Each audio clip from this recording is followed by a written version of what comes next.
প্রিয় শিক্ষার্থীবৃন্দরা, আজকে আমরা নবম দশম শ্রেণী উচ্চতর গণিতের অষ্টম অধ্যায়ের ত্রিকোণমিতি 8.1 এর একের খ করব। ডিগ্রিতে প্রকাশ করো। 1 নম্বর অঙ্কটি হলো তাহলে 8π/13 গুণন 1 রেডিয়ান সমান আমরা কত ডিগ্রি জানি? 180/π। তাহলে 180/π ডিগ্রি এত ডিগ্রি। আমরা জানি 1 রেডিয়ান সমান 180/π ডিগ্রি। তাহলে পাই পাই কাটা 8 গুণন 180/13 গুণ করব। আমাদের উপরের গুণফল আসে 1440/13 এত ডিগ্রি। এখন একে ভাগ করলে আমরা পাই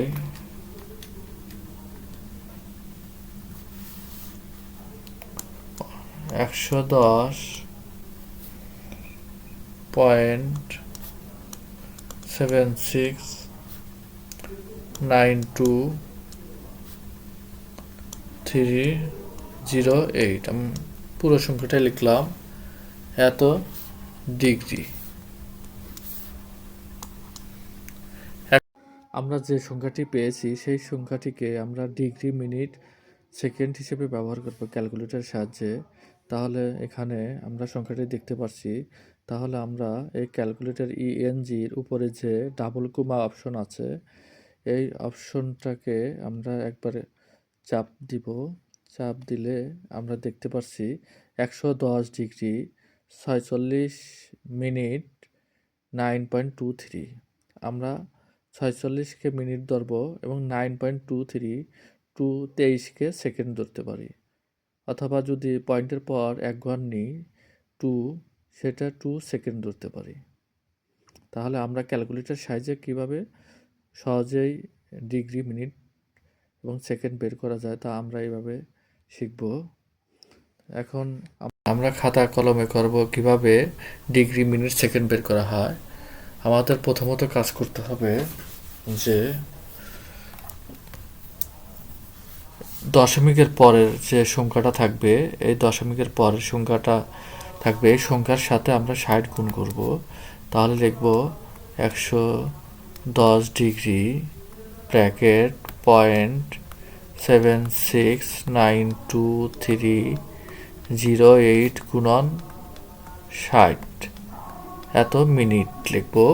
লেখার পর আমরা গুণ করার পর আবার যে দশমিক সংখ্যা থাকবে সেটা কাজ করব। তাহলে আমরা ক্যালকুলেটর সাহায্যে গুণ করব। আমাদের রেজাল্ট আসছে 110 ডিগ্রি 46.153848 এত মিনিট। এখন আমরা দশমিকের আগে যে পূর্ণ সংখ্যা আছে 46, সেটাকে আমরা মিনিট ধরব। অর্থাৎ 110 ডিগ্রি 46 মিনিট 0.153848 গুণন 60।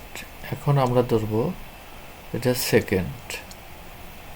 এখন আমরা গুণ করার পর যে পূর্ণ সংখ্যা থাকবে সেটাকে আমরা সেকেন্ড ধরব।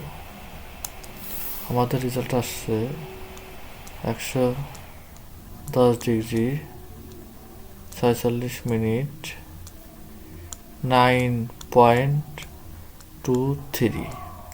আমরা যেহেতু পয়েন্টের পরে 23 আছে, তাহলে পয়েন্টের পরে আমরা সেকেন্ড ধরব। তাহলে এইভাবে আমরা বাকি অঙ্কগুলো করতে পারি 2 এবং 3। তোমাদের বাসার কাজ হলো 2 ও 3 হোমওয়ার্ক। ধন্যবাদ সবাই, ভালো থাকবে। আজকে এ পর্যন্তই।